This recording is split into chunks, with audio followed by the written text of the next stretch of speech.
Gravação iniciada, presidente. Obrigado. Boa tarde a todos. Vamos dar início... Início não, na realidade vamos dar continuidade à sessão da primeira turma ordinária da 4ª Câmara da primeira sessão de julgamento do CARF, período da tarde do dia 14 de outubro de 2020.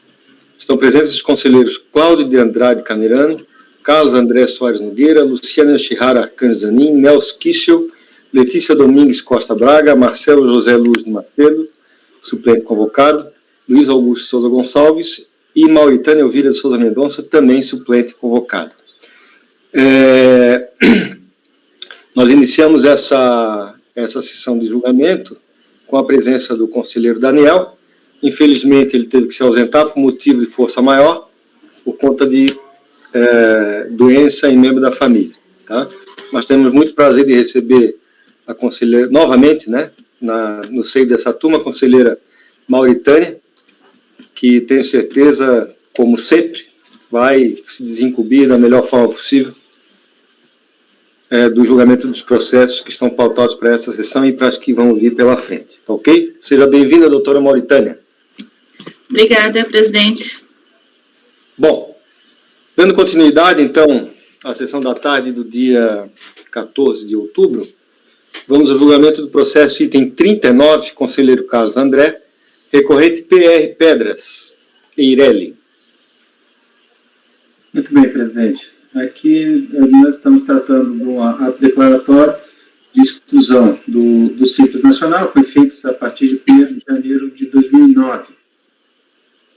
Em síntese, foram apontadas duas razões para a exclusão, né? Uma é que as despesas superaram os ingressos de recurso em mais de 20%, e a outra é que o livro caixa não permitiria a identificação da movimentação financeira, né? Então, a partir disso, foi feita uma representação fiscal, instruída com os documentos folha 6 a 190. E resignado, e aí, com base nessa representação, a exclusão, né? Resignada com a exclusão de ofício, a contribuinte apresentou manifestação de inconformidade, em que alegou, em síntese, que a fiscalização havia procedido à glosa de recursos recebidos via contratos de mútuo e que esses valores fariam frente às despesas incorridas, ou seja, considerando-se esses valores de mútuo, não haveria, as despesas não superariam em 20%, né, os ingressos. E 2, que a movimentação de caixa foi regularmente apresentada à fiscalização, que teria deixado de efetuar a conciliação entre a movimentação bancária e os livros a contribuinte. Ademais, alegou a situação econômica excepcional dos anos de 2009 e 2010. A manifestação de inconformidade foi julgada improcedente, né, está aí a ementa do acordo, né. Em essência, a autoridade julgadora de piso entendeu que a contribuinte não logrou comprovar a efetiva existência dos contratos de mútuo e que os livros caixa efetivamente não registravam a movimentação bancária que consta dos extratos juntados ao processo. A Agência da Receita Federal deu ciência do acórdão por meio do edital, tendo em vista a devolução pelos correios da correspondência que havia sido encaminhada por via postal. Passado o prazo legal, a unidade emitiu termo de revelia. Entretanto, a contribuinte peticionou no processo, argumentando a ocorrência de defeito na intimação do acordo de piso, uma vez que a correspondência não havia sido endereçada para seu domicílio. Por meio de despacho, a autoridade preparadora reconheceu o erro, devolveu à contribuinte o prazo para interposição do recurso voluntário. Então, desta forma, a contribuinte foi regularmente intimada da decisão de primeira instância por via postal em 29 de junho e interpôs o recurso voluntário em 23 de julho de 2015. Na peça recursal, a contribuinte reiterou as alegações da manifestação de inconformidade, destacando a validade dos contratos de mútuo, que foi a razão de decidir da DRJ. Muito bem. Então, esses são os pontos. Eu trago aí o artigo 29 da Lei Complementar 123, onde estão, né, os dois dispositivos que teriam sido violados. Passando aí a parte destacada, despesas superiores aos ingressos de recursos. Conforme visto, a fiscalização apontou que as despesas pagas pela contribuinte no ano calendário de 2009 superariam os ingressos de recurso em mais de 20%. A contribuinte insurgiu contra a apuração da fiscalização, pois esta teria glosado indevidamente os recursos advindos de contratos de mútuo. Para dar suporte à alegação, a contribuinte apresentou, ainda em sede de manifestação de inconformidade, alguns instrumentos de contrato de mútuo que teriam sido firmados com os sócios Cláudia Márcia dos Reis Vilela e Rodrigo Reis Vilela. A documentação não foi considerada hábil pela autoridade julgadora, tá aí os termos dela, né, da DRJ. Penso que a questão não seja a forma dos contratos apresentados, mas a falta de comprovação da origem e da efetiva entrega dos valores. A apresentação dos contratos, na forma destacada pela DRJ, não comprova efetivamente a origem dos valores, uma vez que os pretensos mutuantes não demonstraram ter capacidade financeira para dispor dos recursos. Ora, como os sócios poderiam ser mutuantes se não comprovam ter capacidade econômico-financeira para arcar com os recursos alegados? A mera apresentação dos contratos não afasta essa constatação feita pela fiscalização. Ademais, não houve a comprovação da efetiva entrega dos valores. A contribuinte limitou-se a alegar que as operações teriam ocorrido via caixa e não apresentou nenhum elemento de prova que pudesse corroborar sua alegação, embora tenha sido intimada do procedimento fiscal e tenha tido a oportunidade de apresentar tais elementos, junto com a manifestação de inconformidade e até com o recurso voluntário. Assim, tenho como correto o procedimento da fiscalização de excluir os valores que não foram comprovados dos livros caixa da contribuinte. Desta forma, a conclusão inescapável é que configurou-se, conforme contado pela autoridade fiscal, a ocorrência de hipótese de pagamentos de despesas superarem os ingressos comprovados de recursos em mais de 20%. Livros caixa e a movimentação bancária. Neste tópico, a recorrente limitou-se a alegar que toda a movimentação teria sido corretamente registrada nos livros caixa e que a fiscalização não teria efetuado a necessária conciliação. Entretanto, cotejando os extratos bancários com os livros caixa, juntados aos autos, vê-se que a tese da contribuinte não pode prosperar. De fato, a escrituração dos livros caixa não espelha a integralidade dos lançamentos, a débito e a crédito das contas bancárias. Assim, também, neste ponto, tem que a fiscalização tem razão em asseverar que a contribuinte incorreu na infração que impõe a exclusão do Simples Nacional. Então, o meu voto é por negar provimento ao recurso voluntário. Muito bem. Alguém tem alguma consideração a fazer? Doutor Camerano, seu voto. Acompanho o relator, presidente. Doutora Luciana. Acompanho o relator, presidente.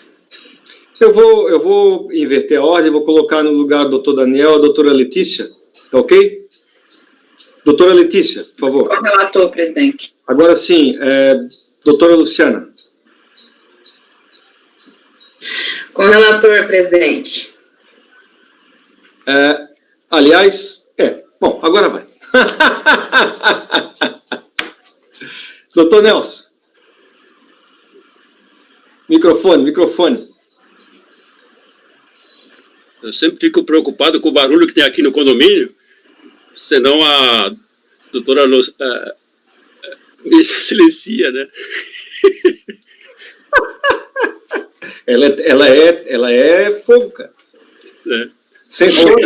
Nelson, eu estava comentando isso antes, porque, na verdade, teve um dia que o Eduardo me silenciou e eu agradeci. Então, eu não faço com censura, mas eu faço porque eu agradeci o Eduardo o dia que ele fez para mim. Eu faço achando que a pessoa não está vendo. Não, eu também agradeço. Eu fiquei tranquilo isso aí, tranquilo. Então, eu voto eu acompanho o voto. Ok. Doutor Marcelo. Acompanho também, presidente. Doutora Mauritânia. Com o relator, presidente. Então, temos por unanimidade de votos negar provimento ao recurso voluntário. Na realidade, eu me enrolei aqui na ordem, tá?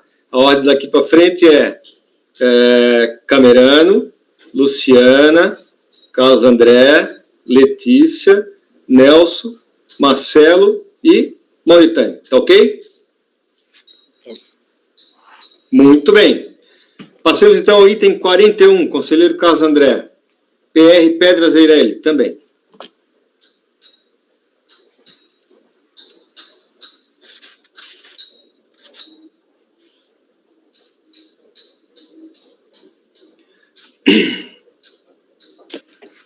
Presidente, esse aqui é outra matéria, né? É o mesmo contribuinte, ainda a questão do Simples Nacional, mas a matéria é um pouco diferente, né? Também é um ato declaratório de exclusão do Simples Nacional, no período posterior àquele, né, que nós acabamos de apreciar, né? A razão foi a existência de débitos sem exigibilidade suspensa. Os débitos estão listados em anexo ao ato declaratório, então não tem aquela questão da nulidade do ato declaratório, né? Então, e a contribuinte resignada com a exclusão de ofício apresentou manifestação de inconformidade com as seguintes alegações. Quanto ao débito de Simples Nacional, a contribuinte informou ter quitado dentro do prazo de regularização, porque havia débitos de Simples e débitos relativos a multas trabalhistas. Os demais débitos tratariam de multas impostas por meio de autos de infração do Ministério do Trabalho. De acordo com a sua alegação, abro aspas, as multas trabalhistas, por ser crédito de natureza não tributária, não está no rol dos motivos de exclusão do Simples. Além disso, a contribuinte, segundo a contribuinte, teria impetrado ações anulatórias para discutir os débitos trabalhistas. Desta forma, ainda havendo discussão acerca dos autos de infração, não haveria possibilidade de exclusão do Simples Nacional. Ademais, segundo a contribuinte, a exigibilidade de tais créditos estaria suspensa por presunção legal, tendo em vista a distribuição das ações anulatórias e a oferta de garantia real. Então, em primeira instância, a manifestação foi julgada improcedente, daí a emenda. Na decisão de piso, a autoridade julgadora reconheceu que a contribuinte efetivamente quitou o débito do Simples Nacional. Entretanto, em relação aos demais débitos, registrou que estes permaneciam exigíveis conforme consulta ao CIVEX. O julgador Acó ainda registrou que, em seu entendimento, a legislação de regência do Simples Nacional não faria qualquer distinção entre débitos de natureza tributária ou não tributária, e que não haveria nenhum elemento probatório que indicasse a obtenção de tutela judicial e conferisse aos débitos em questão a suspensão da exigibilidade. Então, em resignada, a contribuinte interpôs recurso voluntário. Né? Então, com as seguintes alegações. Nulidade da decisão de piso, por ausência de fundamentação e motivação. Ela ressaltou que, na manifestação de inconformidade, informou que havia impetrado ação anulatória visando a desconstituição dos débitos trabalhistas em questão e que tal demanda teria sido efeito suspensivo.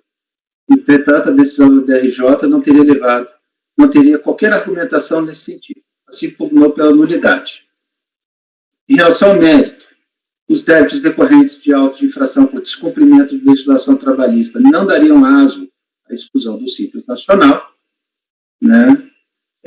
A suspensão da exigibilidade dos créditos decorrentes da legislação trabalhista, né, que estariam sendo discutidos em duas ações judiciais, e aí ele se apoia no artigo 313, inciso 5, a linha A do CPC, está aí transcrito. Ademais, enquanto houver discussão acerca da exigibilidade dos débitos na esfera judicial, não se configuraria a hipótese do artigo 17.5 da Lei Complementar 123. Então, esses são os pontos trazidos para análise aqui na segunda instância. Passando ao voto, então, conforme relatado, a exclusão de ofício devido-se à existência de débitos sem exigibilidade suspensa. Na manifestação de inconformidade, a contribuinte demonstrou ter quitado o débito de Simples Nacional, mas restaram os seguintes débitos aí em aberto. Então, estão listados conforme o CIVEX. A controvérsia, portanto, nesse julgamento de segunda instância, reside em determinar se tais débitos teriam o condão de provocar a exclusão da recorrente do Simples Nacional. Então, tem a preliminar de nulidade da decisão de piso por ausência de fundamentação e motivação. Eu trago aí o trecho, né, do recurso que trata da matéria. Né?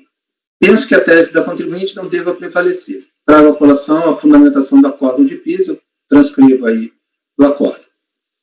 Vez que a autoridade julgadora apreciou a questão trazida pela contribuinte,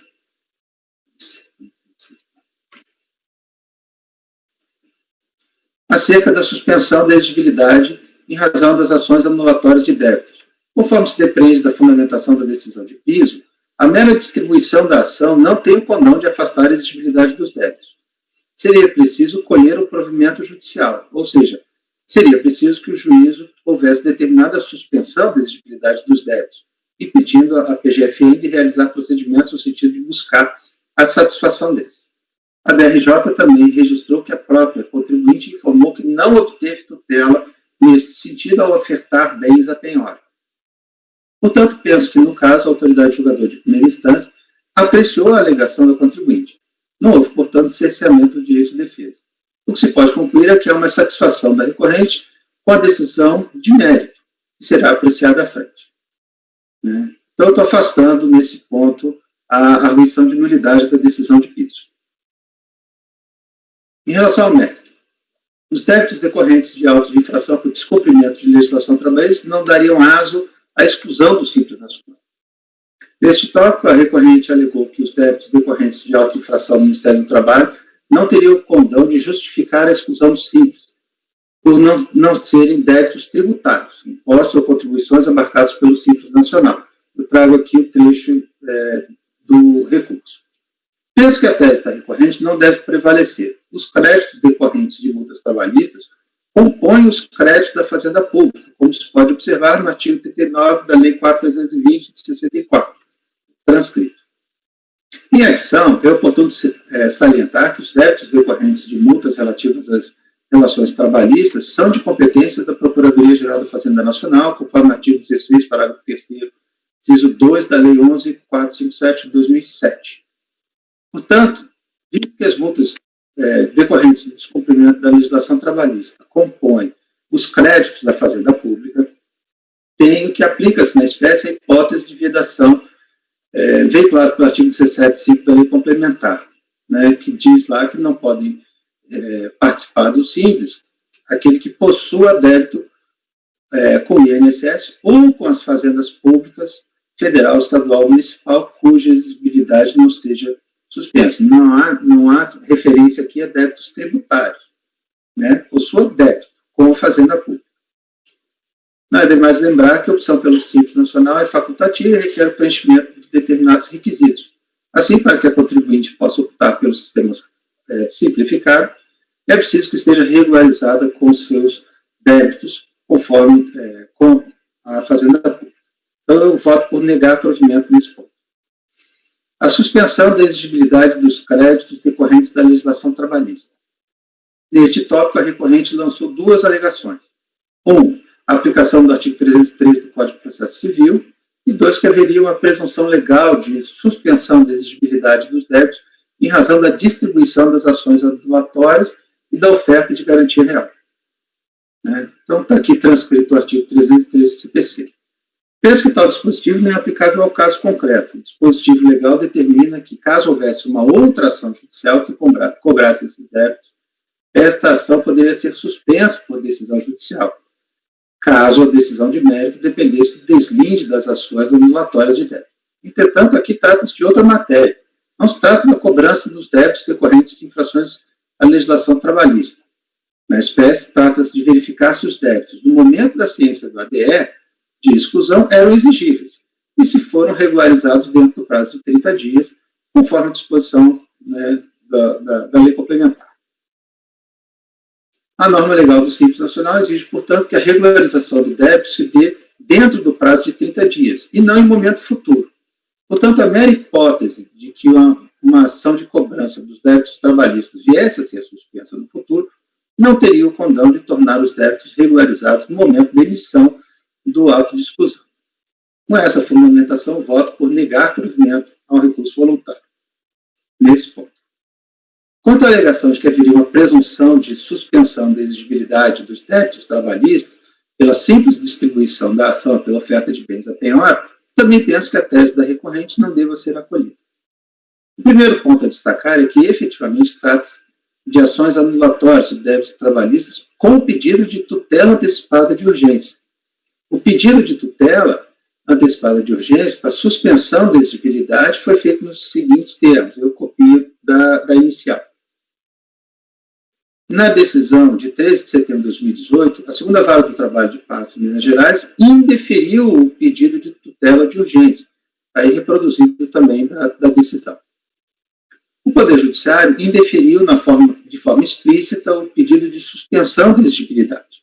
Assim, entende que, conforme apontado pela autoridade julgadora de piso, a recorrente não logrou demonstrar que os débitos em questão tivessem a exigibilidade suspensa na época da exclusão do Simples Nacional.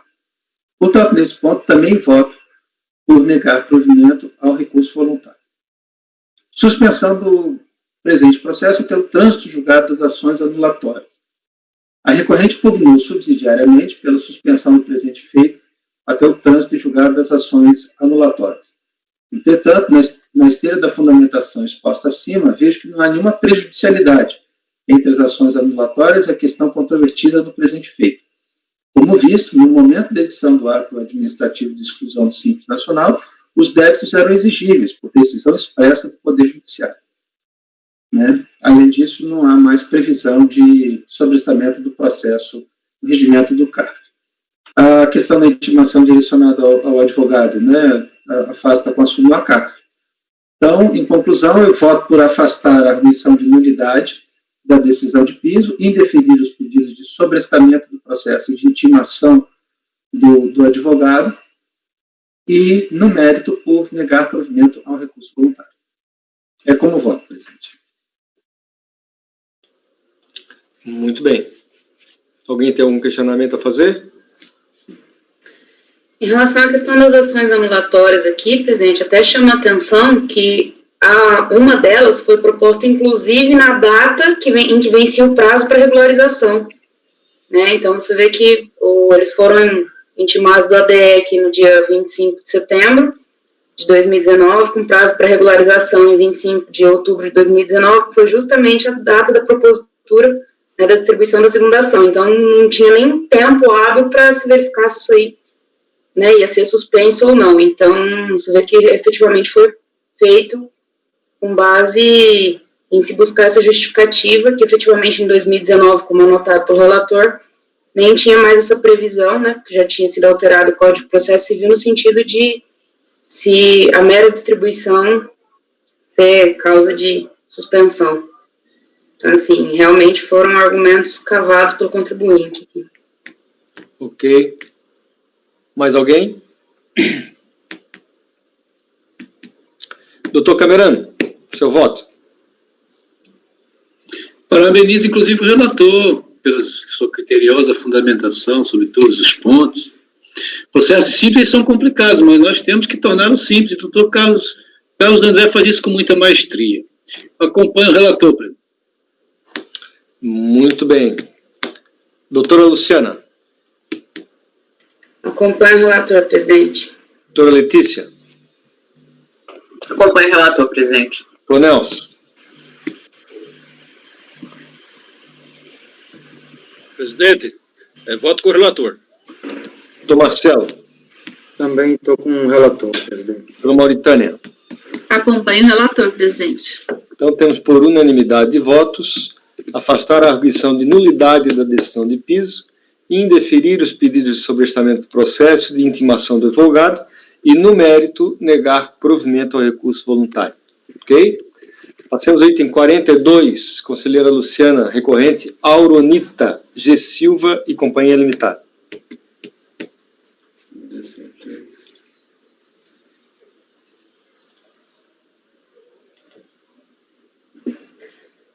Esse é um processo envolvendo ato de exclusão, termo de indeferimento de opção pelo Simples Nacional, desculpa, se deu em virtude da contribuinte possuir débitos para com a Fazenda Pública Federal com exigibilidade não suspensa. Aqui, no caso, a exclusão do Simples Nacional, né, se deu em razão da recorrente possuir dívidas inscritas já em dívida ativa,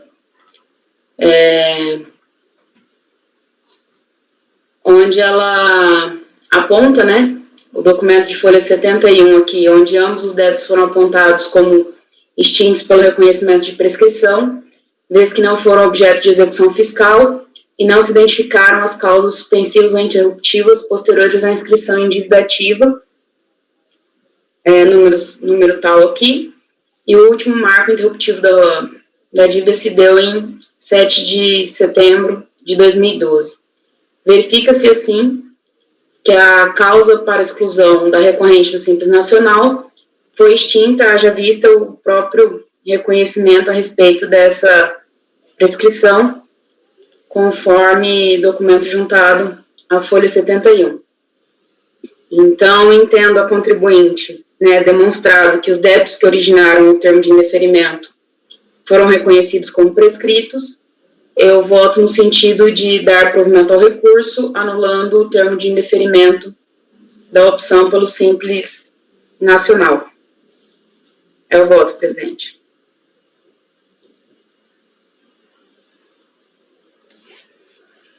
Muito bem.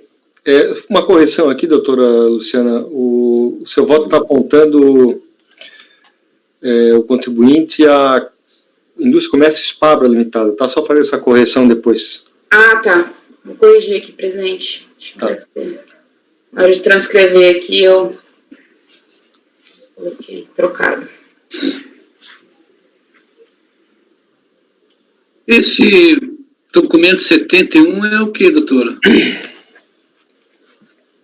É um despacho, Camerano, que ele aponta para a manifestação da Procuradoria, onde essas duas inscrições foram reconhecidas prescritas, até acho que por conta do valor, né, que eram inscrições de pequeno valor, em que a execução acaba, né, ficando stand-by ali, esperando para que eventualmente esse valor chegue num patamar a sustentar a própria execução.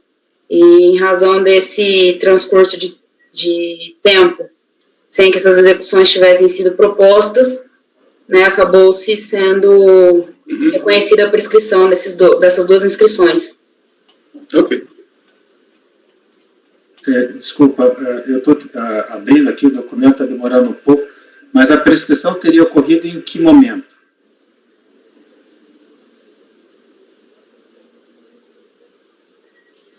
Aqui, no caso,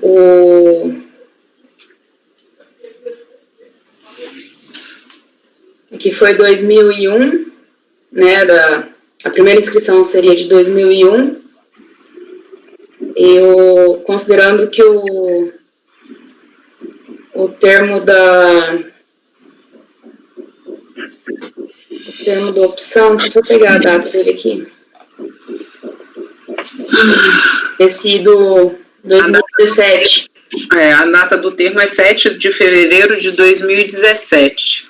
Isso, e as inscrições seriam 2001 e 2012.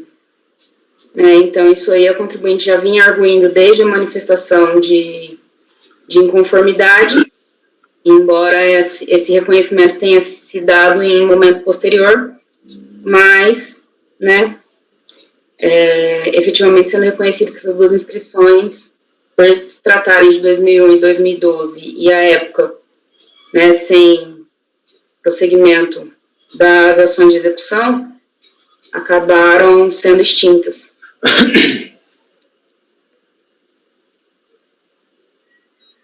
Eu acho que é porque teoricamente está fora do prazo, né?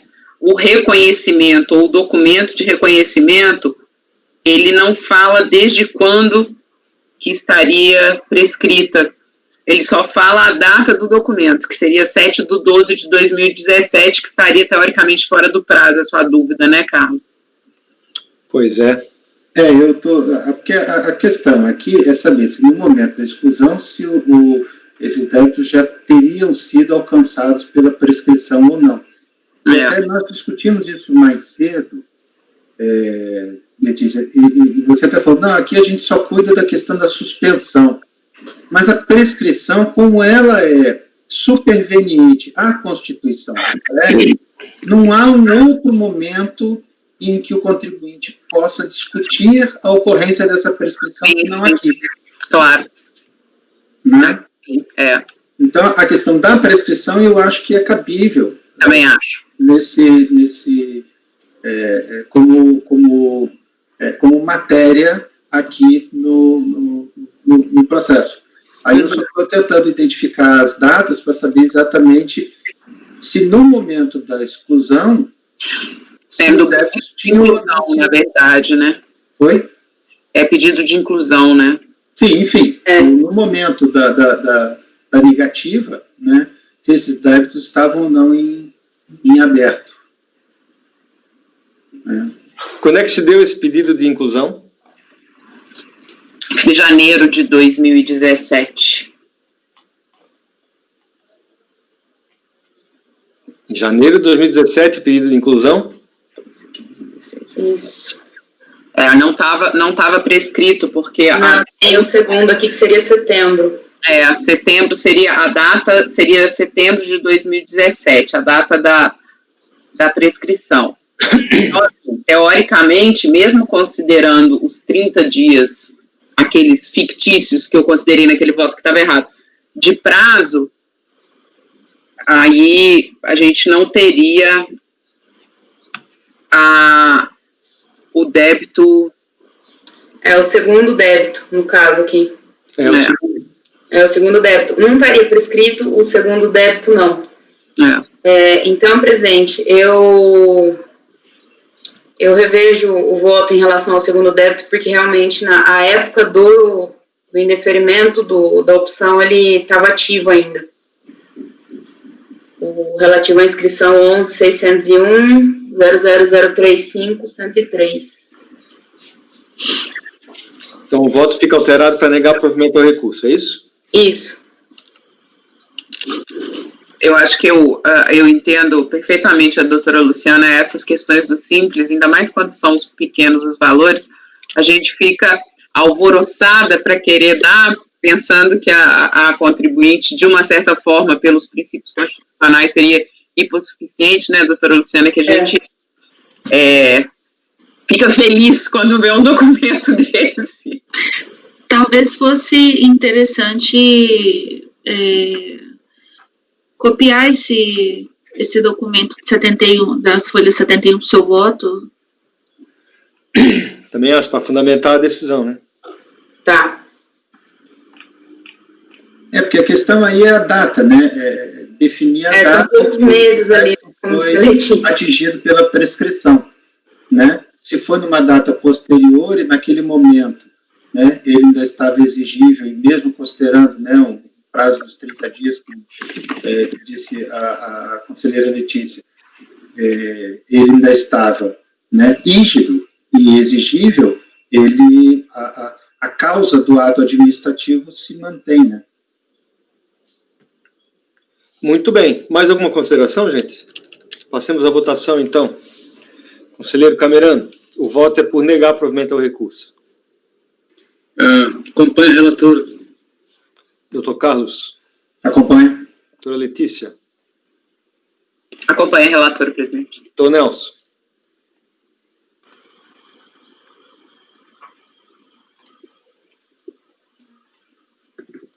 Doutor Nelson? Presidente, voto com a relatora. Doutor Marcelo? Também, presidente. Doutora Mauritânia? Acompanhe, presidente. Acompanho também, temos por unanimidade de votos negar provimento ao recurso voluntário. Item 43, conselheiro Carlos, recorrente Carrier Microgroup Limitada.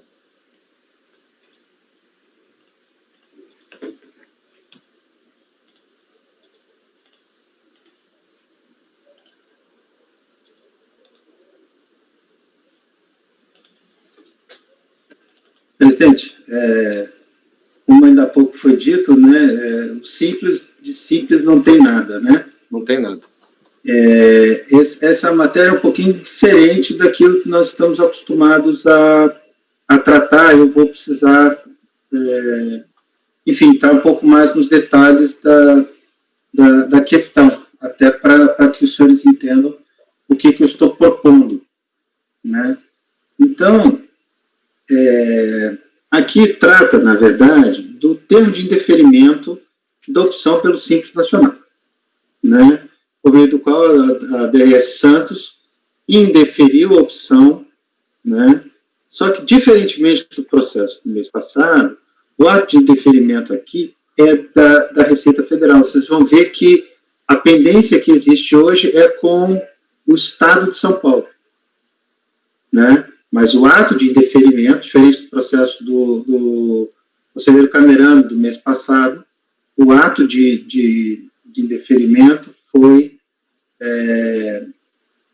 agora não me lembro se foi do Camerano ou se foi o Camerano que deu a solução. Enfim, o ato aqui é da Receita Federal, né? Muito bem. Então, a partir da contribuinte peticionou no processo, informando que havia solicitado, em 16 de setembro de 2007, a inscrição do Simples Nacional e que esta opção não foi autorizada em razão de sua inscrição estadual encontrar-se com o status de cancelado. Em razão do indeferimento, a contribuinte alegou que realmente havia pleiteado o cancelamento da inscrição estadual em razão de alteração da atividade econômica. Eu fui tentar fazer a inscrição no portal, não consegui. No termo de opção pelo Simples Nacional, foram registradas as seguintes pendências que impediam o deferimento da opção pelo Simples, né? Então, tem pendências cadastrais, tem pendências de débitos, né? E pendências com as administrações tributárias de Estado, Distrito Federal e tal, né? Com pendência cadastral do Estado de São Paulo e com o município de Santos. Estão transcritas, né? Na sequência, foi emitido o termo de indeferimento da opção pelo Simples Nacional, por meio do qual a autoridade administrativa da DRF Santos indeferiu a opção pelo Simples, feito pelo contribuinte. A única razão apontada no ato administrativo para o indeferimento da opção foi a realização de atividade econômica vedada. Vejam que, apesar de ter aparecido aquelas pendências, o ato, né, de indeferimento foi baseado na atividade vedada.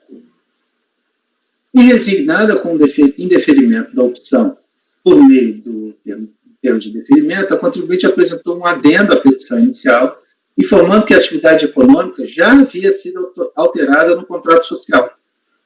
Com a alteração, a atividade econômica desenvolvida seria permitida, de acordo com a legislação de regência do Simples Nacional. Foi realizado um procedimento fiscal junto ao contribuinte. Ao final, a autoridade fiscal elaborou um relatório no qual concluiu que a contribuinte havia regularizado as pendências cadastrais e os débitos junto à Secretaria da Receita Federal do Brasil. Entretanto, não teriam sido regularizadas as pendências com as administrações tributárias do Estado de São Paulo e do município de Santos. Em razão das pendências com outros entes tributantes, a DRF Santos emitiu um despacho decisório indeferindo a solicitação de opção pelo Simples Nacional. Então, veja, teve o termo e agora, em razão do procedimento fiscal, houve um despacho decisório dizendo, olha, tudo bem, aquela razão lá apontada pelo termo de indeferimento não tem mais, né? Mas permanecem as pendências com o Estado de São Paulo e com o município de Santos. E resignada com a decisão administrativa, o contribuinte apresentou manifestação de conformidade.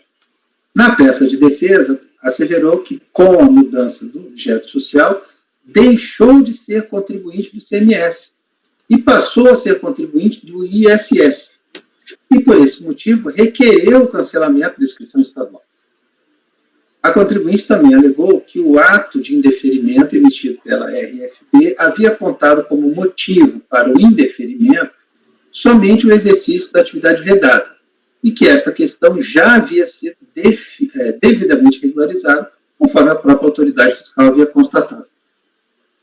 Ao final, a contribuinte argumentou que a RFB seria competente para resolver a questão, uma vez que foi a RFB que intimou a contribuinte a apresentar elementos probatórios e comprovasse a regularidade perante as administrações tributárias estadual e municipal. Assim, não havendo mais pendências, pugnou pela reinclusão no Simples Nacional com efeitos retroativos a 1º de julho de 2007. Em primeira instância, a manifestação de inconformidade não foi conhecida, né, a semelhança da decisão que demos mês passado. A DRJ de São Paulo entendeu, em síntese, que as pendências em questão apontadas pela autoridade fiscal eram de competência exclusiva das administrações tributárias estadual e municipal. Então, eu copio aqui parte da decisão de piso. Aí a contribuinte apresentou recurso voluntário. Na peça recursal, a contribuinte reiterou as alegações da manifestação de conformidade. Contestou também a decisão de piso, afirmando que descabia apresentar pedido diretamente à Secretaria de Fazenda do Estado, uma vez que não teria vínculo jurídico com a administração tributária estadual em razão de ter deixado de ser contribuinte do CMS. Olha que confusão. E havia cancelado sua inscrição estadual. Em relação à responsabilidade, aduziu a recorrente, eu copio aí o trecho do recurso. Ao final, a recorrente pugnou pela reforma da decisão e pela inclusão no Simples Nacional. Vejam só, após a interposição do recurso voluntário, o processo foi encaminhado ao CEORT da DRF Santos para procedimento de revisão de ofício. Então, já teve o termo de indeferimento, despacho decisório, e agora tem o despacho do CEORT da DRF Santos. No procedimento, a autoridade fiscal concluiu ter havido erro de fato na expedição do termo de indeferimento da opção pelo Simples Nacional. Contudo, o provimento foi apenas parcial. Para cancelar de ofício o termo de indeferimento da opção pelo Simples Nacional, expedido pela DRF Santos. A razão para o deferimento parcial foi a impossibilidade de inclusão da contribuinte do Simples Nacional em razão da pendência cadastral com a administração tributária estadual. Quer dizer, ao final, ela foi, vamos dizer, tendo razão, mas sobrou a pendência cadastral no Estado de São Paulo.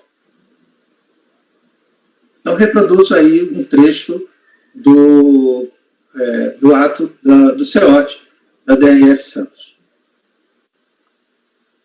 A impossibilidade de registro do portal do Simples Nacional ficou patente no despacho de folha 124, que eu reproduzo aí também.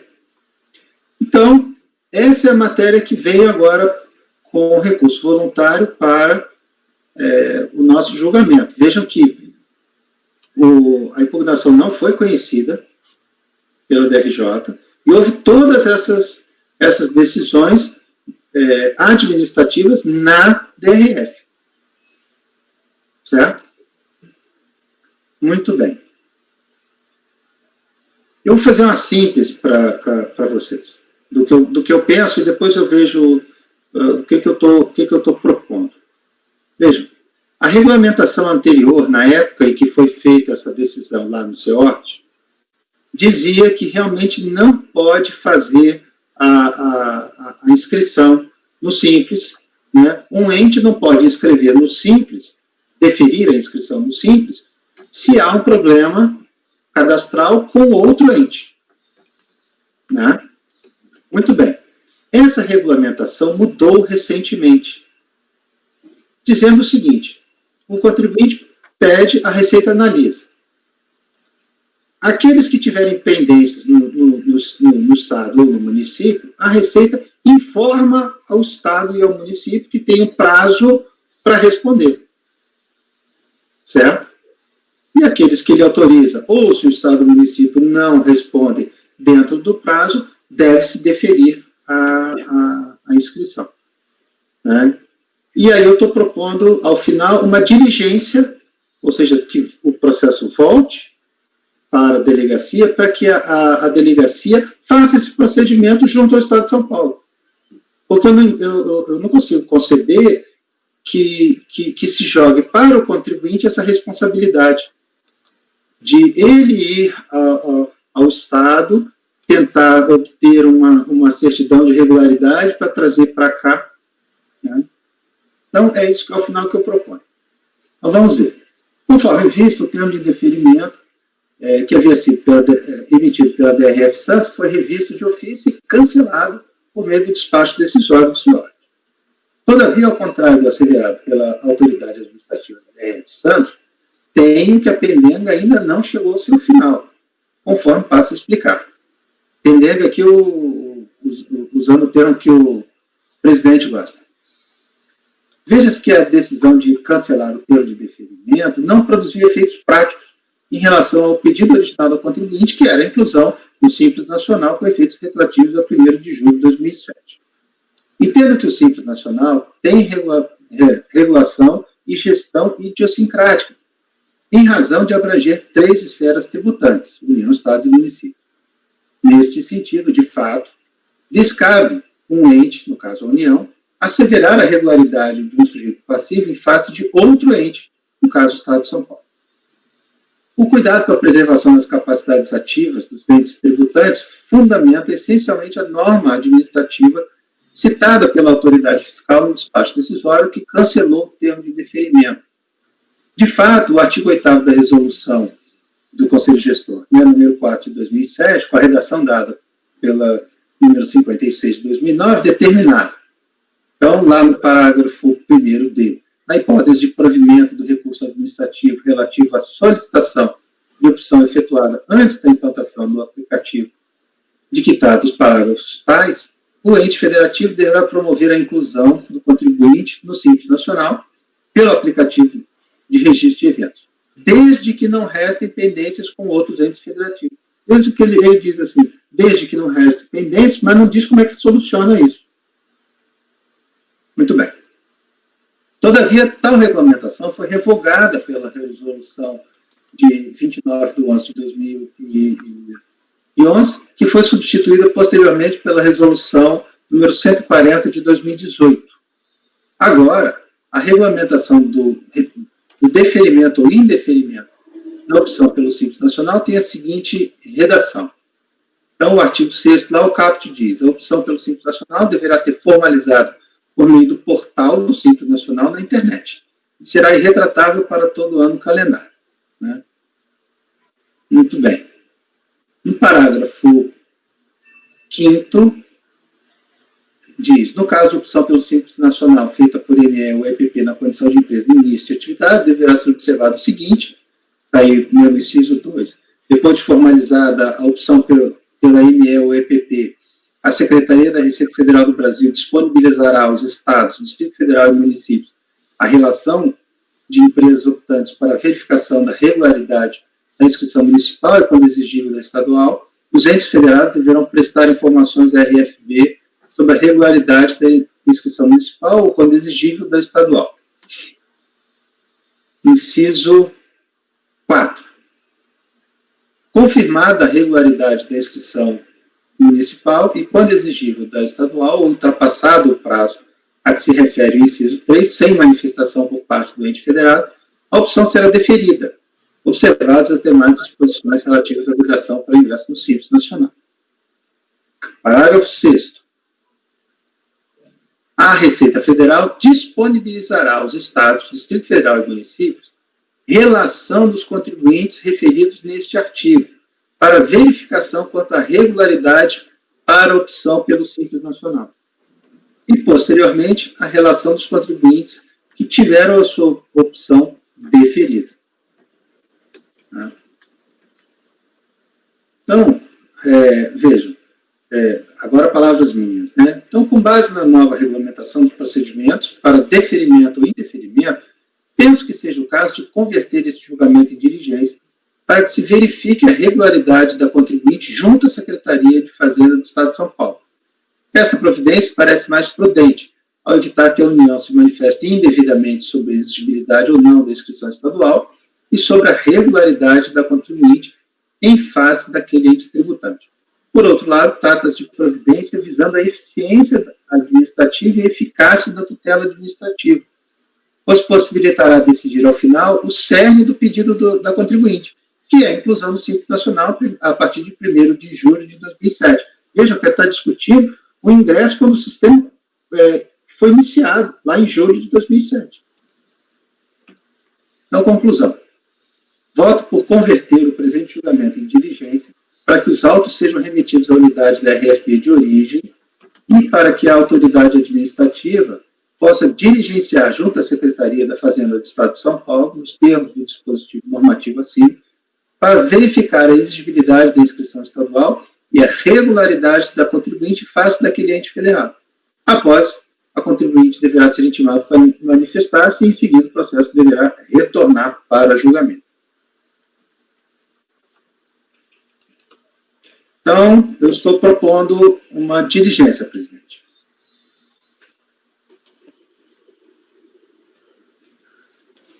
Muito bem.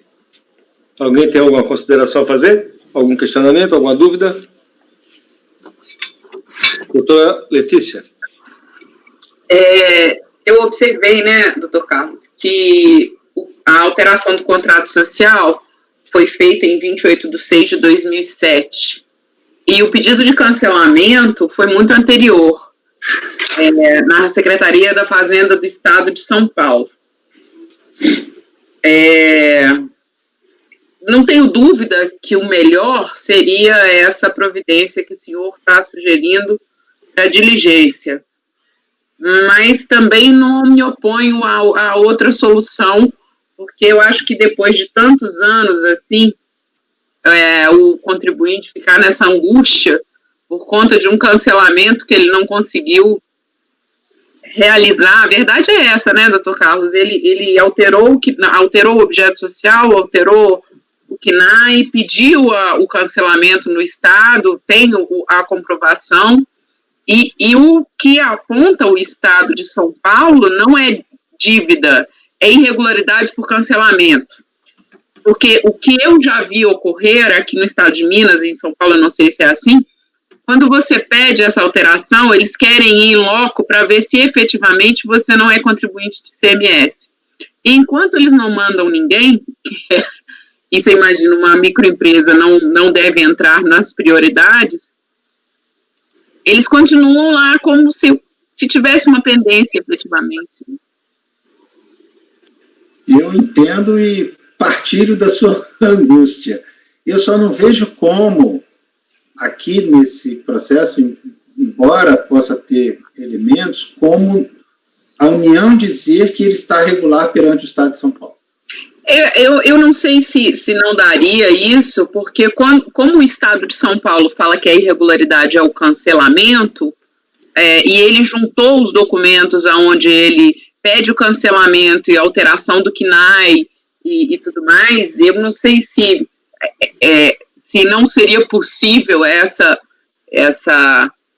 esse deferimento em virtude dessa documentação juntada aos autos pelo contribuinte. O que eu estou entendendo, pela legislação que eu coloquei, por isso eu citei, né, é que, veja, de acordo com o parágrafo 5º, né, o inciso 3, diz lá, os entes federados, é que eu passei na hora da leitura, eu passei direto sobre esses prazos.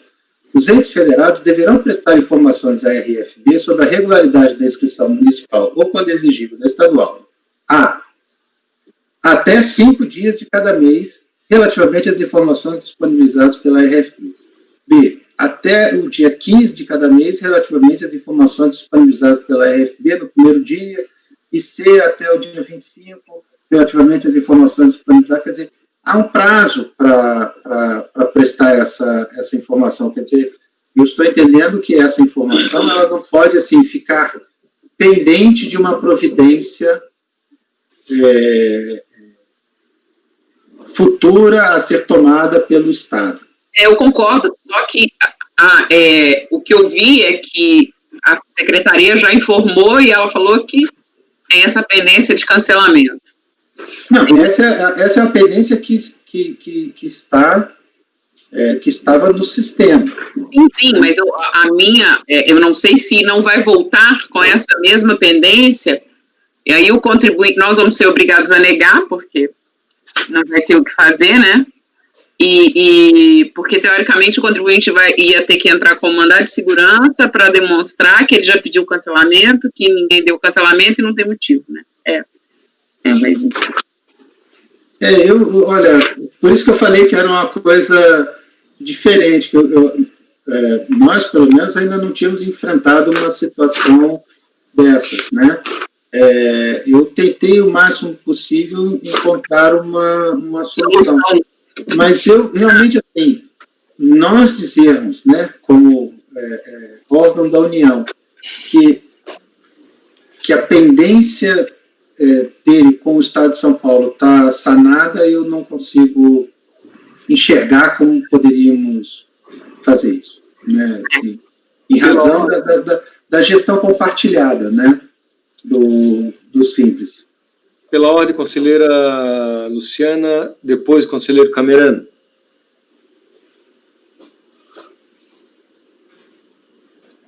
Então, até, assim, as minhas colocações vão na mesma linha do que a Letícia disse, né, até porque aqui já tem a admissão, até está transcrito aqui no voto e o documento no processo, de que o contribuinte, ele tomou, né, todas as medidas que lhe cabiam ali na época para pedir o cancelamento dessa inscrição estadual lá em 2004, né, tem a admissão de que ele fez esse pedido de cancelamento, alterou os seus estatutos sociais, enfim, e ficou só no aguardo desse cancelamento efetivo, né, como a Letícia comentou, que lá no estado de Minas existe essa necessidade de uma visita de constatação de atividade.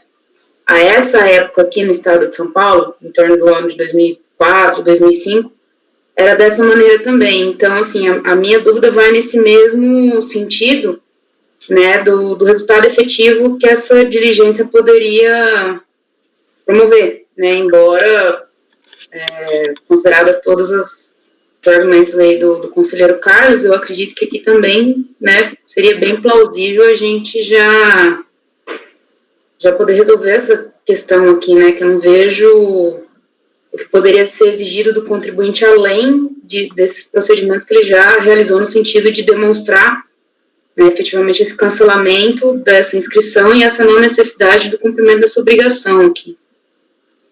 Há 13 anos, né, Luciano? Doutor Camerano. O senhor tinha levantado a mão? Oi. Então, eu queria resolver uma outra questão, não é nem bem essa, não. Pelo que eu entendi aqui, o indeferimento da opção foi por conta de atividade vedada, não é isso? Esse foi o fundamento do termo de indeferimento. Isso, exatamente. O contribuinte lá se defendeu, não é isso? Se defende. Estão escutando? Sim. Sim. Estamos escutando. Ok. O contribuinte se defendeu, inclusive regularizou essa questão, né, me parece. Aí vem um despacho decisório. Não, você tem outras pendências, não é só aquilo. E cria uma nova motivação, uma nova fundamentação. E aí vem uma nova defesa. Aí a DRJ diz, não, você não analisou porque a competência não é minha, do município. Baseado em que é feita uma revisão de ofício do despacho decisório para corrigir um erro de direito? Isso não vai ter fim. Se houve uma inovação no despacho decisório, ele tem que morrer ali. O despacho decisório não pode inovar a fundamentação do termo de indeferimento. Por isso que eu fico aqui cismado com essa revisão de ofício, presidente. Não sei se ela está amparada em algum ato da Receita Federal, me parece que não.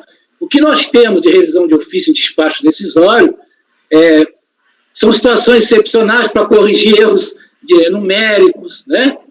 Agora, nesse caso específico aqui, você está alterando a fundamentação, você está alterando toda a motivação do ato inicial. Me parece que isso causa um problema sério aqui, eu acho, né? Essas são as considerações que eu queria fazer. Ajudou muito, inclusive, né? Só para botar mais lenha na fogueira desse caso que já está bem... Não, ajudou sim, eu acho que é um outro ato. É um outro ato, né? Não, a colocação do Camerano, ela é correta, né? Quer dizer, o que aconteceu? A DRJ disse, olha, não é minha competência. Então, ela entendeu que o processo administrativo da União, né, década de 72 e 35, não se instaurou, não conheceu do recurso. Então, não há impedimento que a DRF faça uma revisão de ofício. Só que a revisão de ofício que ela faz é assim, olha, tá certo, o termo de indeferimento com essa causa, né, da atividade vedada, ele não se sustenta. Perfeito, eu cancelo o termo de indeferimento, mas não posso te inscrever porque a norma veda expressamente a inscrição quando tem quando tem uma pendência cadastral com outro ente. Portanto, eu não te inscrevo. Mas isso não foi o motivo do indeferimento? Não, mas isso foi o motivo no despacho decisório para dizer, você tem razão, mas eu não posso te inscrever no Simples. E esse motivo, Carlos, ele era contemporâneo ao próprio pedido de inclusão da contribuinte. Sim, desde o início havia, né, como eu mostrei lá no início. Quer dizer, desde o início estava apontado lá no cadastro, no portal, a pendência do Estado de São Paulo. Né? Desde o início havia essa pendência. Mas não foi o motivo apontado pela autoridade da Receita para indeferir a inscrição. O problema todo é que, se fosse desde o início só a questão da inscrição no Estado de São Paulo, a competência seria do Estado de São Paulo. Mas a Receita Federal, ao fazer o termo de indeferimento, e depois dessa sucessão de decisões, ela puxou para si a competência para resolver esse problema. Só para me situar aqui, Carlos, depois dessa revisão de ofício, né, que segundo, e conforme bem pontuado pelo Camerano e pelo Nelson, se não me engano, houve uma inovação, digamos assim, um novo motivo, que até então não era o motivo para o indeferimento, né, da opção. Depois dessa revisão de ofício, em tese, seria um novo ato, um novo ato de indeferimento. O contribuinte veio a se defender e o processo caminhou, a partir daí, como é que caminhou o processo? Não, daí veio o recurso voluntário e ele veio e subiu para a nossa apreciação. Ou seja, veio direto para cá. Sim. Direto. Então está viciado. Está viciado. Isso tem que ser objeto de um outro processo. Está viciado. Ele deveria ter ido a essa resignação contra o ato de revisão de ofício para a DRJ. Veja, aí a gente tem um problema, porque aí indo ao encontro da angústia da conselheira Letícia, da conselheira Luciana, é que você vai estender ainda mais esse processo. Eu entendo, particularmente, que a primeira decisão da DRJ, ela é nula. Exatamente, é isso que tem que ser feito, é anular a decisão, é isso. O processo tinha que morrer ali. Mas se eu puder, mediante informação da Delegacia de Santos, deferir, dar provimento integral, eu posso superar essa nulidade da decisão da DRJ. Né? Sim.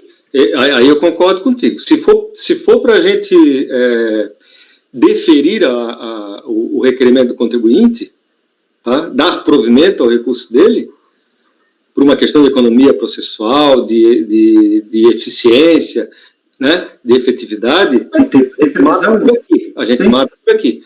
Agora, não sendo essa a hipótese, né?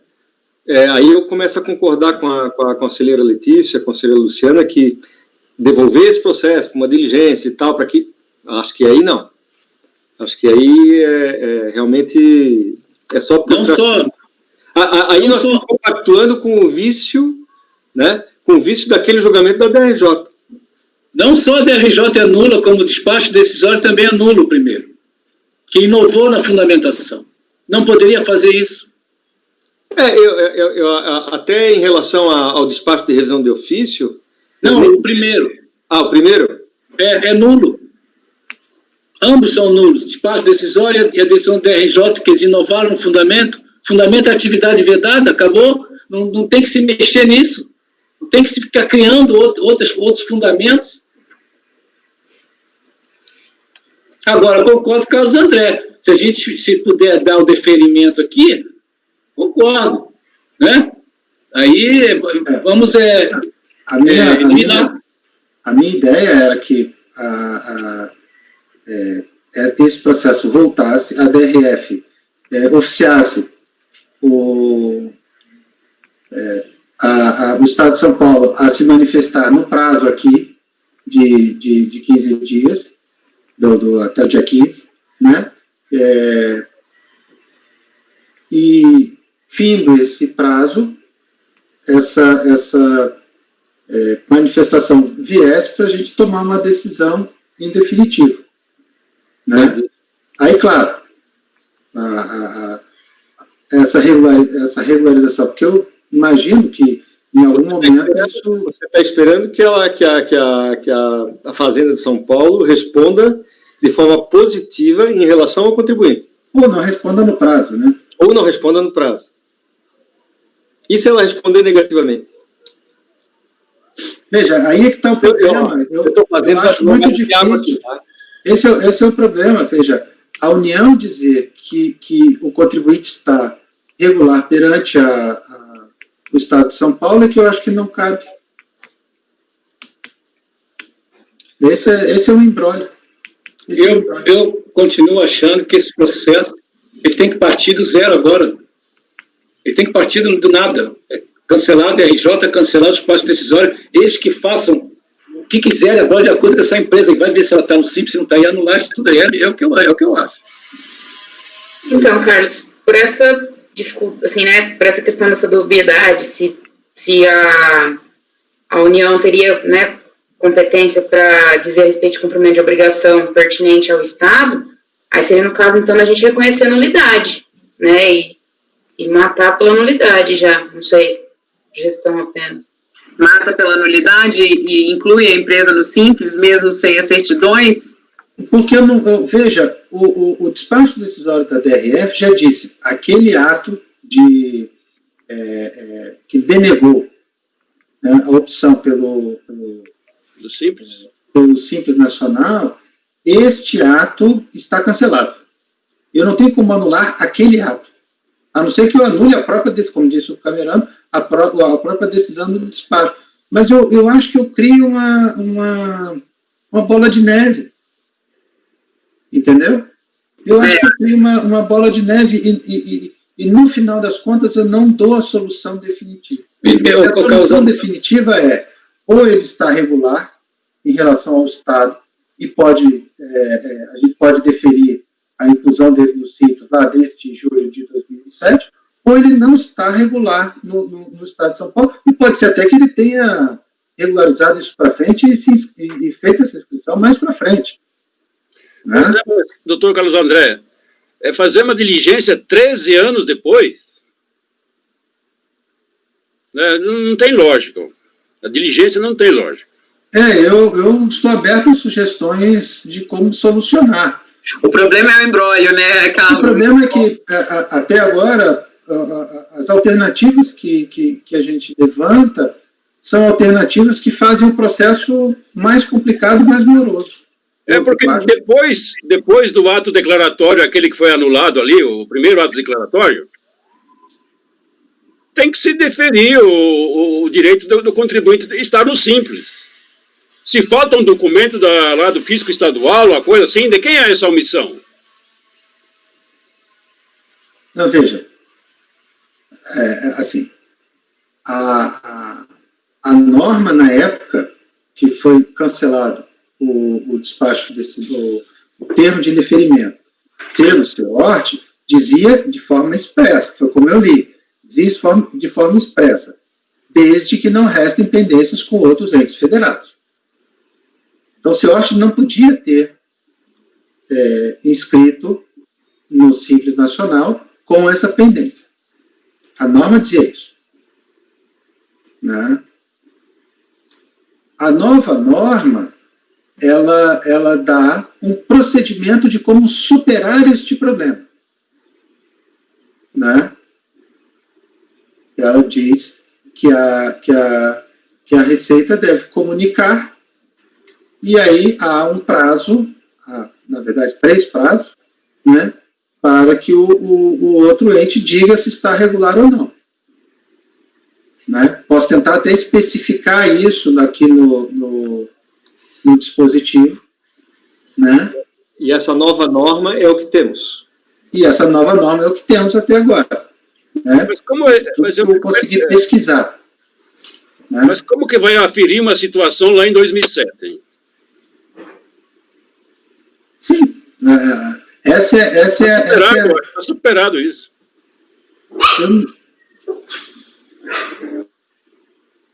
Então, no seu entendimento, nós poderíamos aqui deferir a inscrição, mesmo existindo aquela pendência, sem a gente saber se isso foi regularizado ou não. É isso? 13 anos depois já caducou isso aí. Olha, Nelson, se você for analisar o sistema CNPJ, por exemplo, você tem lá o histórico do contribuinte. Você tem o histórico lá. Você consegue montar uma cadeia de eventos, entendeu? E chegar a uma conclusão. Então, não sei. Talvez o Estado de São Paulo, o Estado avançado como talvez até tenha como. Ou ele pode dizer, olha, não temos como precisar qual era mas pelo menos nós ouvimos o Estado de São Paulo. Não temos como precisar e mesmo assim já deve ter decaído, porque já tem 13 anos. Não, mas pelo menos nós temos uma resposta do Estado de São Paulo, né? Conforme o conselheiro Carlos André está sugerindo, entendeu? E, conselheiro, assim, e nessa linha, eu não sei se seria indelicado, enfim, mas colocar que como o indeferimento deve ter a listagem do débito, colocar os detalhes do débito, porque eventualmente, se tiver débito, que parece que não tem, mas eventualmente se tiver débito, pode ser que já esteja decaído também, né? Só para tentar ajudar que a gente não fique com um outro problema na mão, né? Para que o débito seja verificado, a exigibilidade, enfim, sei lá. Mas se for baixar a diligência, é para verificar a situação do contribuinte à época do pedido, né? Não é agora. A época do pedido. No direito administrativo tem uma teoria da consumação, né? Depois de tanto tempo, o fato se consumou e o pedido dele deve ser deferido.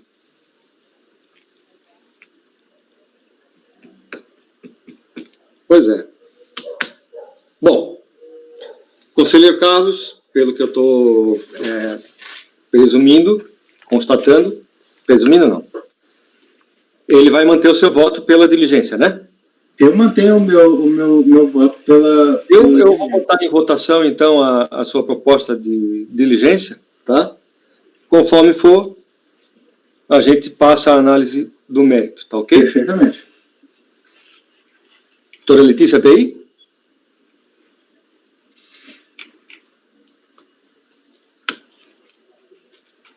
Tá. Então, eu estou botando em votação a proposta de diligência do conselheiro Carlos André para que a Fazenda do Estado de São Paulo seja consultada acerca da situação cadastral, fiscal, né, situação do contribuinte, à época do pedido de inclusão no Simples, não é isso? Estou errado, doutor Carlos? Ou é isso mesmo? Não, é isso mesmo, né? Mesmo que ela tenha sido regularizada a posteriori, né? Mas o ato ele é anterior, né? O cancelamento da inscrição estadual. Quer dizer, a questão é se houve a regularização, mesmo que a posteriori, dessa pendência. Tá ok. Esse é o voto que está em apreciação. Doutor Camerano.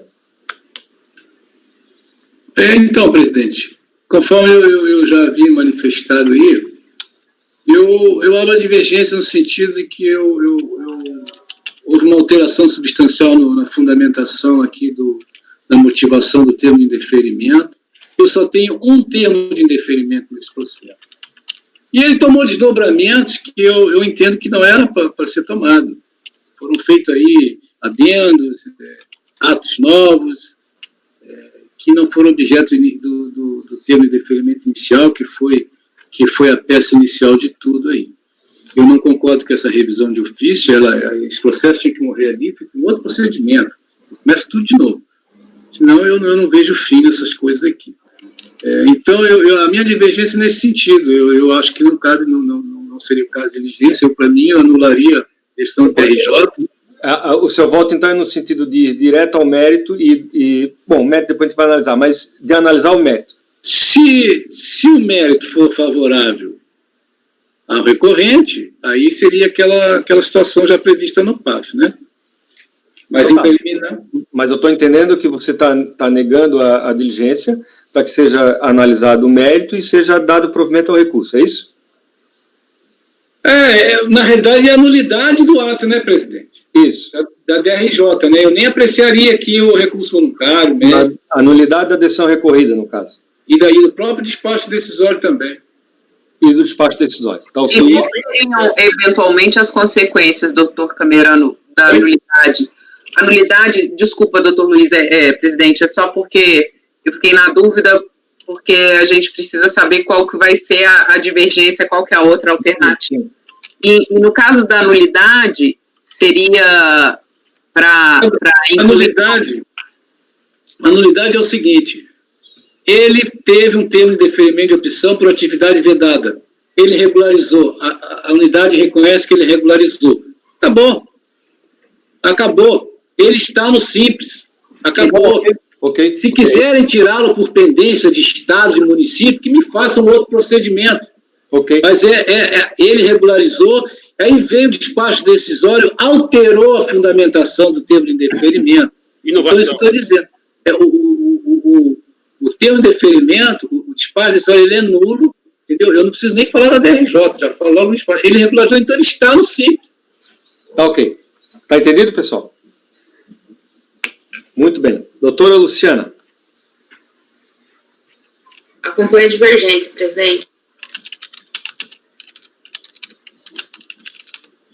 Doutora Letícia.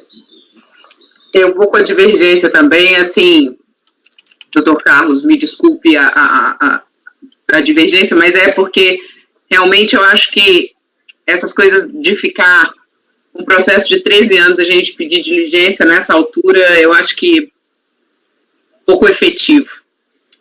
Ok. Doutor Nelson. Presidente, o indeferimento do ingresso do contribuinte no Simples, ele se deu por atividade não vedada. E o despacho que revisou o ato lá, ele diz, olha, realmente não tem atividade vedada, mas eu acrescento aqui um outro empecilho, um débito. Ora, não pode ser assim. A gente viu que, então, quando o contribuinte regularizou, ele não sabia que tinha um empecilho. Isso é uma inovação, isso é um cerceamento de direito de defesa, de ampla defesa, criar uma nova situação, né? Um novo empecilho que ele nem tinha conhecimento. Então, isso aí, se a gente levar esse processo adiante, nós também podemos encontrar aqui mais um empecilho, e o contribuinte sanar lá na DRJ, e nós encontramos mais um empecilho aqui. Aí é uma bola de neve que vai crescendo, crescendo. Você não pode ficar adicionando fatos novos ao processo. Né? Por isso eu voto com a divergência. Ok. Doutor Marcelo. Presidente, só uma questão de esclarecimento de fato aqui. Eu acho que não é bem assim. Eu estou dando uma olhada aqui no termo de opção, e, na verdade, essa pendência com o Estado, ela já consta do termo. Ou eu estou enganado, mas aqui as folhas 16 do processo, 18 do PDF, tem aqui, ó, o que identificou-se no momento da solicitação da opção. Pendência cadastral, por causa da atividade vedada, débito e pendência com a administração tributária de Estado e de município. Então, assim, eu não sei se isso seria inovação. Eu acompanho o relator. Só para, até está me acompanhando, mas eu até só para, inicialmente, realmente apareceram essas pendências, mas se pegar o termo de indeferimento, ele vai falar em atividade vedada. Qual a página, por favor? Deixa eu recuperar isso no processo aqui para a gente ver direitinho. Tá, na 26. Isso. Eu não sei exatamente qual é a página, mas é como está relatado no... eu vi, é no voto. Não, então eu acompanho a divergência. Não, só para ficar sim, claro. Sim. Eu vi agora. O ato mesmo é só pela atividade vedada. Doutora Mauritânia. Eu acompanho a divergência, presidente, considerando o tempo já decorrido e tudo que foi pontuado aí, acompanho a divergência. Muito bem. Eu também acompanho a divergência. Acho que está tudo nulo isso aí. Enfim. Coisas do simples. Tá, então nós temos, por maioria de votos... Indeferir a proposta de diligência. Indeferir a proposta... Maioria de votos vencido do relator. De diligência. Sim, é só... O conselheiro Carlos André.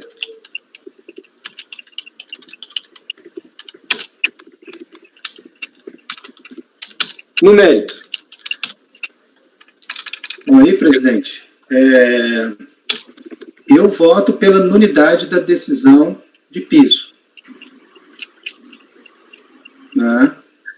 Eu entendo que a DRJ deveria ter conhecido da manifestação, porque houve um ato de indeferimento da Receita Federal.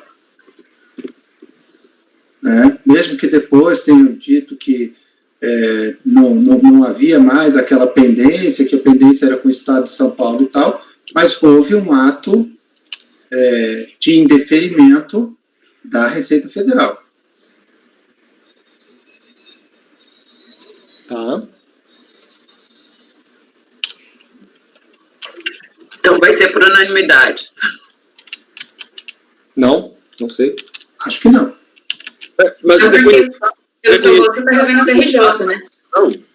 Reconhecida a nulidade da decisão ACOA, o que isso implica? Reconhecida a nulidade da decisão ACOA, tem que voltar para a DRJ. Não necessariamente, porque há conselheiros que defendem que é para dar no mérito aqui. Então, superaria a decisão. Mas no seu voto, né? Sim, no meu voto, sim. De acordo com o teu voto, teria que voltar para a DRJ apreciar a manifestação do contribuinte. Sim, no mérito eu não vou votar por deferir o pleito dele de inscrição no Simples.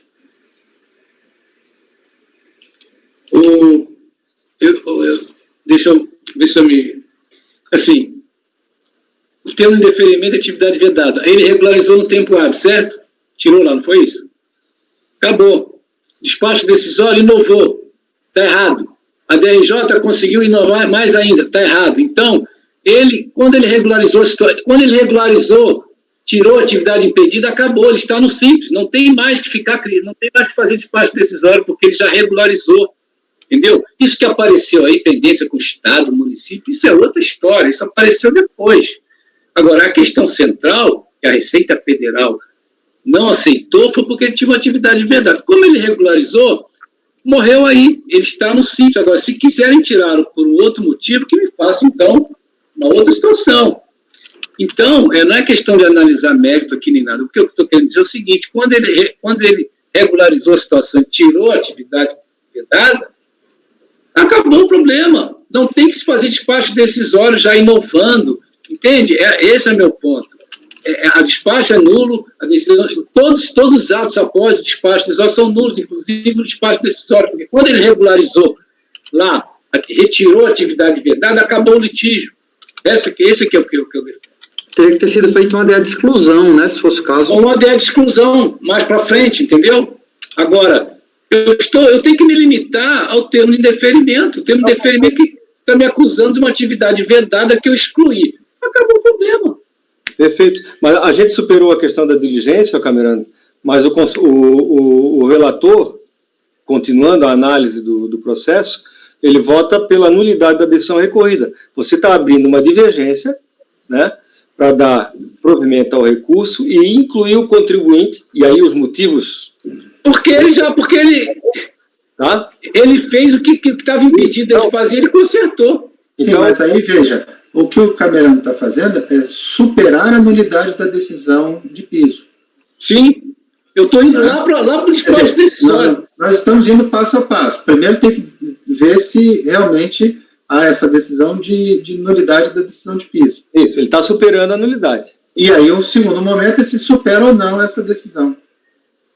Doutor Casagrande, mesmo na realidade, ele está levando, ele está arguindo uma nulidade que é anterior, porque além de ele declarar a nulidade da decisão recorrida, ele está declarando a nulidade do ato que veio antes. Isso. Entendeu? Então ele está indo mais além em relação à nulidade.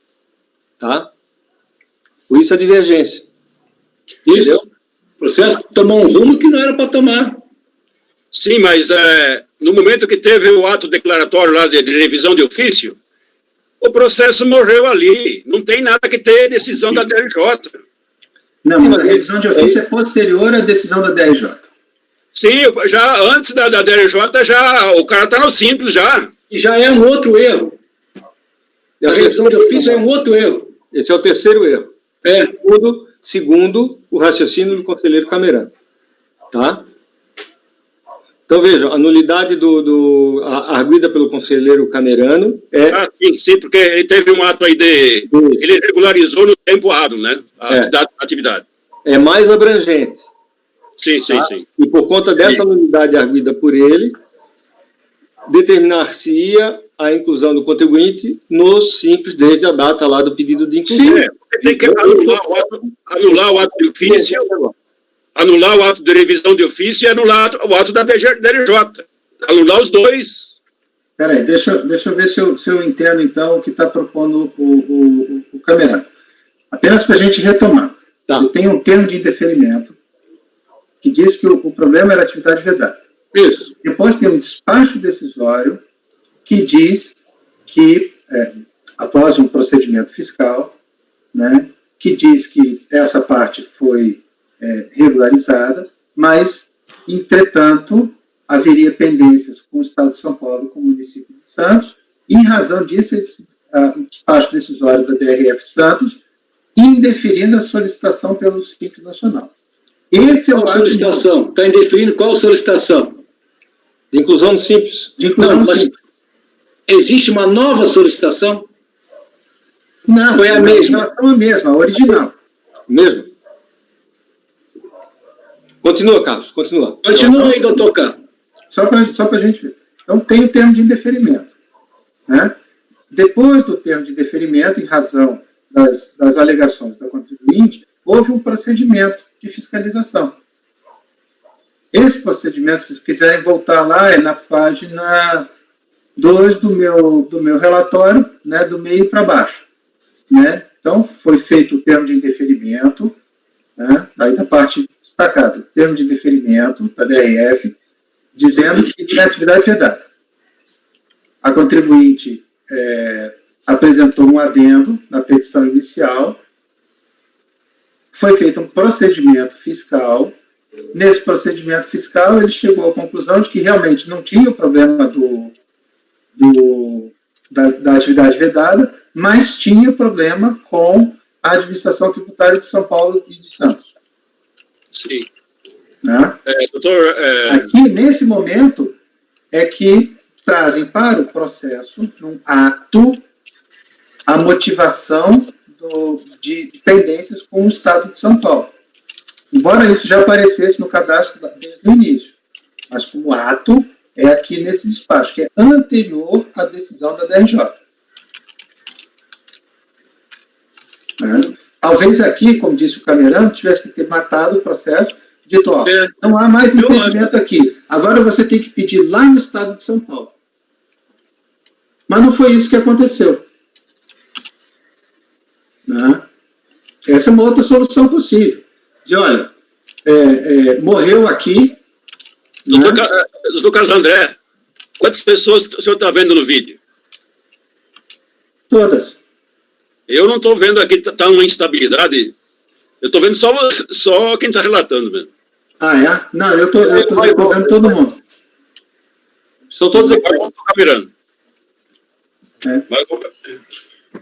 Então, veja, o momento em que traz-se essa nova fundamentação é no despacho decisório, que foi feito após um procedimento fiscal, antes da decisão da DRJ.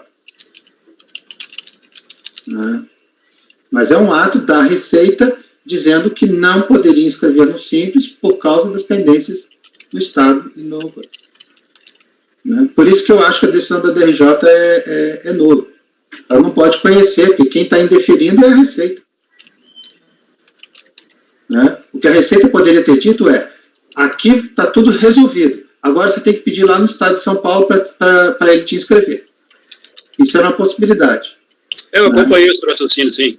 Então, a DRJ que teria que mandar fazer a diligência em São Paulo.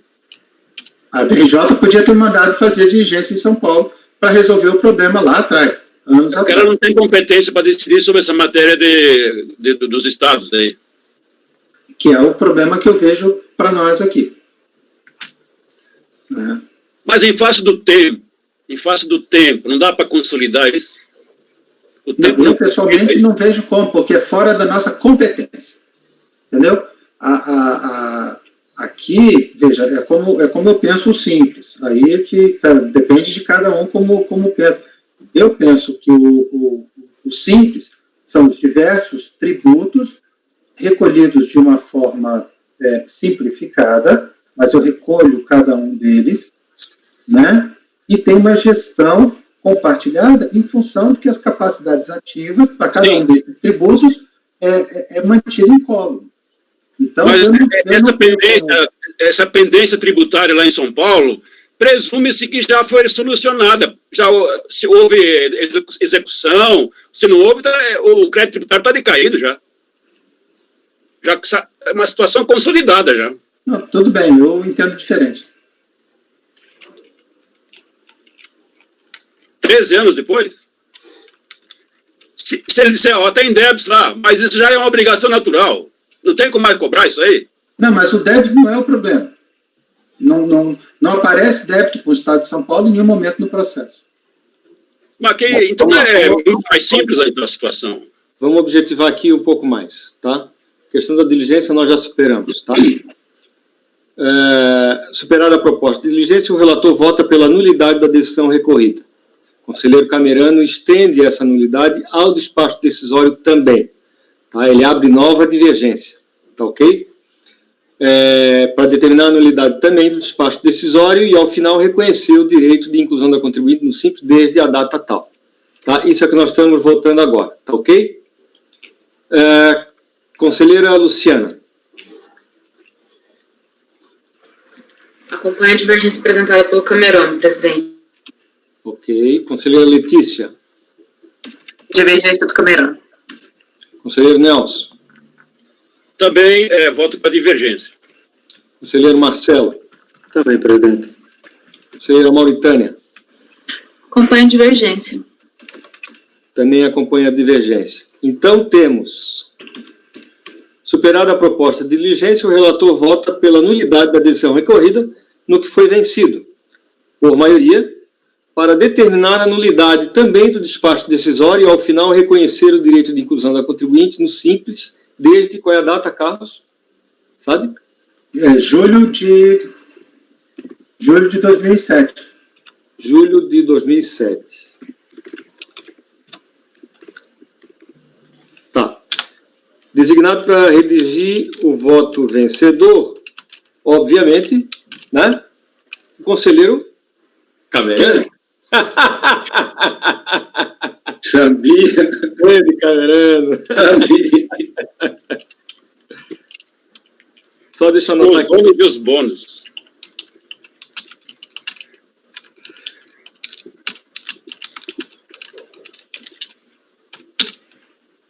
É que a sua ênfase, doutor Camerano, me coloca, entendeu? Ele foi o primeiro a captar o problema na íntegra ali. Sua ênfase me contagia, conselheiro Camerano. Entendido, gente? Fechou? Depois eu vou acertar essa redação aqui, tá ok? 5 minutos, presidente? Espero conseguir, né? 5 minutos. Eu vou dar um intervalo, então, de 5 minutos, a pedido da conselheira Letícia. Apoio, por gentileza. Você pode interromper a gravação?